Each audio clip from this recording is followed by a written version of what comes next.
ഒരു horror short film എടുത്ത് എല്ലാവരെയും പേടിപ്പിക്കണമെന്ന ലക്ഷ്യവുമായി നടക്കുന്ന വിനീത് മാധവന് പഠിച്ച് അടുത്ത എക്സാമിന് 80% കൂടുതൽ മാർക്ക് വാങ്ങിച്ചാൽ ഒരു പ്രൊഫഷണൽ ക്യാമറ വാങ്ങിച്ചു തരാമെന്ന് അവന്റെ അച്ഛൻ വാക്ക് കൊടുക്കുന്നു. പക്ഷേ അവനെ കൊണ്ട് ഇത്രയും മാർക്കൊന്നും വാങ്ങിക്കാൻ പറ്റില്ലെന്ന് അവന്റെ അപ്പൻ കളിയാക്കി പറയുന്നത് യാദൃശികമായി അവൻ കേൾക്കാനിടയായി. അങ്ങനെ ലേബറിന്റെ ഗൈഡ് എല്ലാം എടുത്തു വെച്ച് അവൻ തുണ്ടുണ്ടാക്കുന്നു പരീക്ഷയ്ക്ക് ജയിക്കാൻ വേണ്ടി. എന്നിട്ട് ഫ്രണ്ട്സിന്റെ മുമ്പിൽ പോയി ജാട പറയുന്നു. 80% മാർക്ക് കിട്ടുകയും ചെയ്യും, അച്ഛൻ ഒരു പുതുപുത്തൻ ക്യാമറ വാങ്ങിച്ച് എന്റെ കൈ കൊണ്ട് തരുകയും ചെയ്യുന്നു. റിസൾട്ട് വരും മുമ്പേ തന്റെ ഉറ്റ ചങ്ങാതിയായ സുജിയോട് ക്യാമറ കിട്ടിയാലുടൻ നമ്മൾ ഒരു ഹൊറർ ഷോർട്ട് ഫിലിം പിടിക്കും, നീയാണ് അതിന്റെ നായകൻ, അതിനു വേണ്ടി എന്താണ് ആ ഷോർട്ട് ഫിലിമിന്റെ സ്റ്റോറി എന്ന് സുജിയോട് വിനീത് വിവരിച്ചു കൊടുക്കുകയാണ്. കറണ്ട് പോയ സമയത്ത് ചെസ് കളിക്കാൻ വന്ന കൂട്ടുകാരനെ സുജി മെഴുകുതിരി വട്ടത്തിൽ അകത്തേക്ക് കൊണ്ടുപോകുന്നു. പക്ഷേ പെട്ടെന്ന് വെളിച്ചം വന്നതും അവനെ അവിടെ നിന്ന് കാണാനില്ല. വീണ്ടും കറണ്ട് അങ്ങ് പോയി. അപ്പോ ആ ഇരുട്ടത്ത് ചെസ് ബോർഡിലെ കഴുക്കൽ പതുക്കെ നീങ്ങുന്നു. സുജി വെളിച്ചം അങ്ങോട്ടേക്ക് നീക്കി പിടിച്ചപ്പോ അവിടെ ആരുമില്ലാന്ന് വ്യക്തം. അങ്ങനെ ആരോ ഡോറിൽ മുട്ടുന്ന ശബ്ദം കേട്ട് ചെന്ന് നോക്കിയപ്പോ നേരത്തെ സുജി അകത്തേക്ക് കൊണ്ടുപോയ അവന്റെ കൂട്ടുകാരൻ വെളിയിൽ നിൽക്കുന്നു. തിരിഞ്ഞു നോക്കിയപ്പോ അകത്ത് ചോരയിൽ കുളിച്ചു നിൽക്കുന്ന തലയില്ലാത്ത ഒരു രൂപം. ഇതായിരുന്നു വിനീതിന്റെ മാസ്റ്റർ പീസ് ഐഡിയ. എന്നാൽ കഥ പറഞ്ഞു കഴിഞ്ഞതും പെട്ടെന്ന് സുല്ലെണ്ണം വന്ന് 88, 57 എന്ന് പറഞ്ഞു. അത് അവരുടെ റിസൾട്ട് ആയിരുന്നു. 88 സുജിക്കും 57 വിനീതിനും. വിനീത് ഒരു കാലത്തും പഠിച്ച് 80% കൂടുതൽ മാർക്ക് വാങ്ങില്ല എന്നറിയാവുന്ന അവന്റെ പ്രിയപ്പെട്ട സുല്ലെണ്ണൻ അവന് വേണ്ടി ഒരു 3.5 മെഗാപിക്സൽ ക്യാമറ ഗിഫ്റ്റായി കൊടുത്തു ദിവസ വാടകയ്ക്ക്.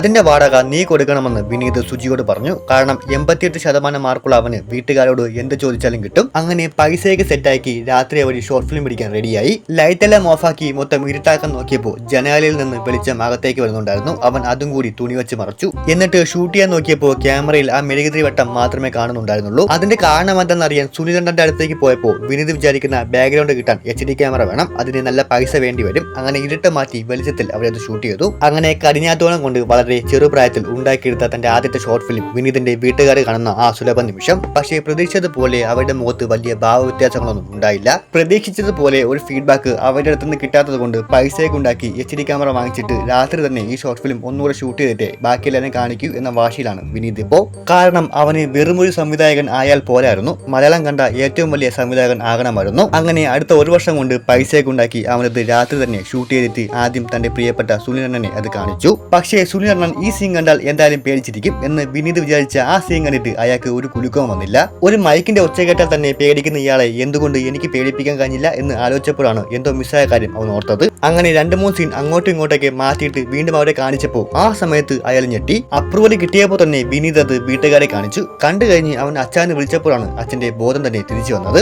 ആ സമയം കൊള്ളാടാ ഞങ്ങൾ ശരിക്കും പേടിച്ചു എന്ന് അവന്റെ അച്ഛൻ പറഞ്ഞപ്പോഴാണ് വിനീതിന്റെ ഹാർഡ് വർക്കിന് ഒരു ഫലം കിട്ടിയത്. അച്ഛനെ സിനിമ ഇഷ്ടപ്പെട്ടു എന്ന് വിനീതിന്റെ അച്ഛൻ ചോദിച്ചപ്പോഴാണ് അവരാ സത്യം മനസ്സിലാക്കിയത്. സയൻസിൽ മാത്രം വിശ്വസിച്ച് ജീവിച്ചിരുന്ന അവന്റെ അപ്പൻ ഇന്ന് അവന്റെ സിനിമ കണ്ട് അറ്റാക്ക് ഒന്ന് ചത്തു. നീ പഠിക്കൊന്നും വേണ്ട, എല്ലാരെയും പേടിപ്പിച്ച് കൊല്ല് എന്നാണ് അവന്റെ അച്ഛൻ പറഞ്ഞത്.